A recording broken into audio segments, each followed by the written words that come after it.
Hello friends, good morning. Hindustan के अंदर गाड़ी रखना हर किसी का एक सपना होता है और जिसके पास गाड़ी होती है तो उसके साथ सपना उसका और बढ़ जाता है कि मेरे पास एक लग्जरी गाड़ी होनी चाहिए। तो ऐसा ही सपना मैंने भी देखा था कि कभी मेरे पास भी एक बड़ी और लग्जरियस गाड़ी हो, और मैंने इस सपने को पूरा किया था अगस्त 2022 के अंदर, जब मैंने ये गाड़ी ली थी,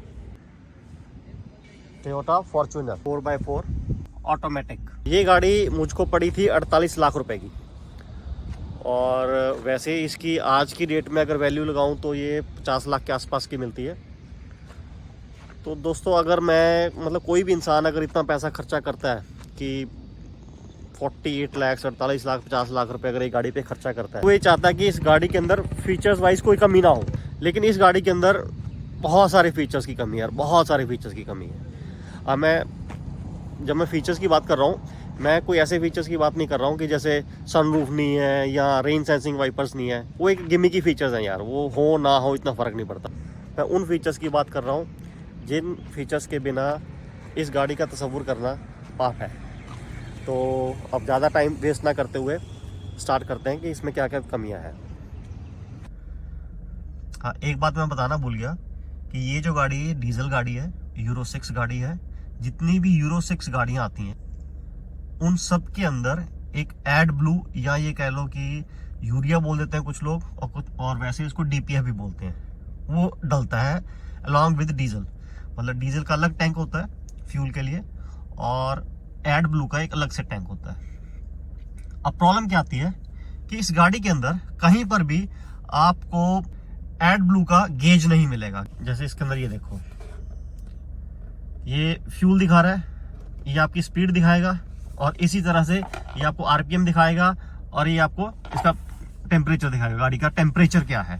इसी तरह से डीपीएफ का कोई गेज नहीं है, मतलब कि इस टाइम इस गाड़ी के अंदर डीपीएफ का लेवल क्या है वो नहीं पता चलेगा।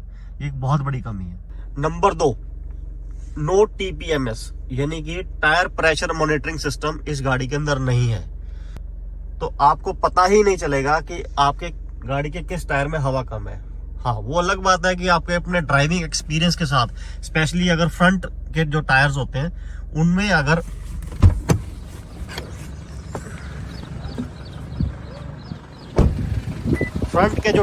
अगर उनके अंदर हवा कम हो जाए तो आपको सही से फील आना शुरू हो जाता है। लेकिन गाड़ी का इंजन इतना हैवी है जो कि 2.8 सीसी है, अगर पिछले वाले टायर में हवा कम हो जाए तो आपको ड्राइव करते टाइम पता नहीं चलता। नंबर 3, इस गाड़ी में भी एप्पल कारप्ले और एंड्रॉयड ऑटो दोनों ऑप्शंस हैं, लेकिन प्रॉब्लम ये है कि वो आप ब्लूटूथ से कनेक्ट नहीं कर सकते। अगर आपको अपनी गाड़ी में मैप चलाना है, अगर आपको नेविगेशन ऑन करनी है, तो उसके लिए आपको ये यूएसबी वायर है, ये आप देख रहे हो, ये एप्पल की लगी हुई है, तो ये आपको कनेक्ट करनी ही पड़ेगी, चाहे वो एंड्रॉयड वाला फ़ोन हो या एप्पल का हो। जैसे मेरे पास एप्पल का फ़ोन है फिलहाल, तो मैंने इसके अंदर ये यूएसबी वायर कनेक्ट करी, और ये जो वायर है इसको मैं फ़ोन में कनेक्ट करूँगा। ये देखिए,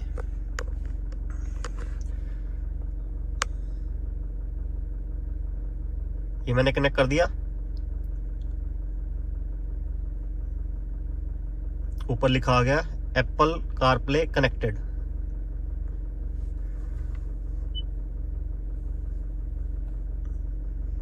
ये देखिए एप्पल कारप्ले।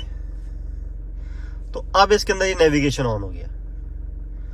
तो भैया ये एक बहुत बड़ी कमी है इसके अंदर कि वायरलेस के थ्रू आप कनेक्ट नहीं कर सकते हैं। कमी कैसे?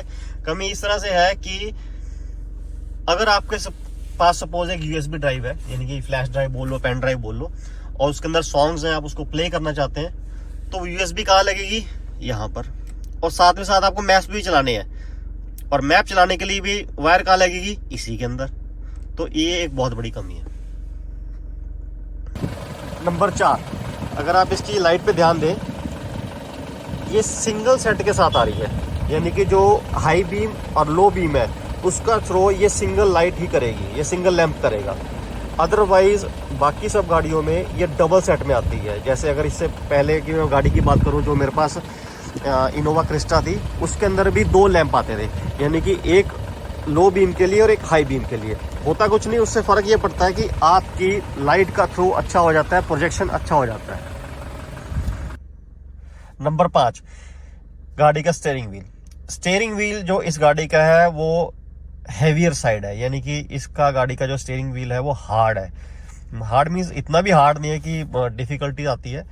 अगर हम कंपेयर करें बाकी गाड़ियों के साथ जो कि इसके प्राइस टैग से हाफ से भी कम रेट में आती हैं, उनके स्टीयरिंग व्हील्स बहुत सॉफ्ट है, बहुत इजी टू मनूवर है, सिंगल हैंड से आप इजीली उसको मनूवर कर सकते हैं। बट इस गाड़ी का जो स्टीयरिंग व्हील है वो हैवियर साइड है, जो कि थोड़ा सा डिफिकल्ट होता है, अदरवाइज बाकी सब ठीक है।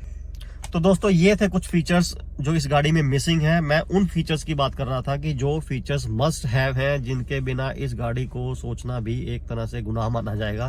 क्योंकि यार 50 लाख रुपए खर्चा करने के बाद जो अगर आपको इस तरह के फीचर्स नहीं मिलते हैं, जो कि आपको 15 लाख से लेकर 20 लाख की गाड़ी में मिल जाते हैं, लेकिन 50 लाख रुपए खर्चा करने के बाद भी आपको फीचर नहीं मिल रहा है। तो आई होप अगर ये वीडियो टोयोटा तक पहुंचे तो प्लीज कुछ करिए सर। 50 लाख रुपए थोड़ा अमाउंट नहीं होता, 20-20 लाख की गाड़ियां ये फीचर्स दे रही हैं। प्लीज कंसीडर करें, क्योंकि ये फीचर्स वो हैं जिससे एक ड्राइविंग एक्सपीरियंस और बेटर होता है, सेफ्टी बढ़ती है। Thank you for watching. Please do like, share and subscribe. Thank you so much.